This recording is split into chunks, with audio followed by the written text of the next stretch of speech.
Getting ready for some tomato plants. This is the Rocklin Industry rotary cultivator. It weighs 3 pounds. It is 55 inches tall, which is great for a guy like me who's 6'2". Has a nice rubber handle on the end here and a little hook for hanging it up. It comes in 7 different pieces, and I'll show you how to put that together now. Then we'll test it out, see how it works.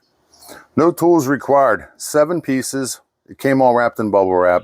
So you've got 3 sections here that we're going to screw together. These are threaded on here. Obviously the part with the handle, we know where that goes.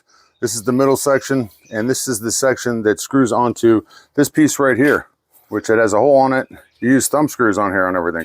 As far as these pieces go, it's pretty self-explanatory. You just screw them into place.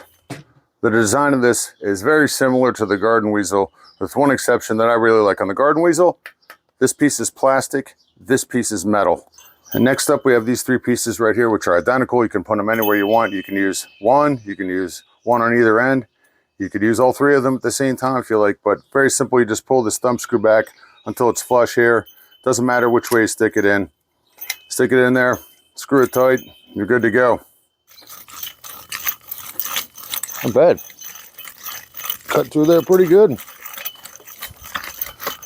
I like that the handle is as long as it is because I'm a little bit taller. If I had any concerns at all, it might be the threaded section there, but I think I could easily resolve that with some thread locker, maybe run a self-tapping screw through there.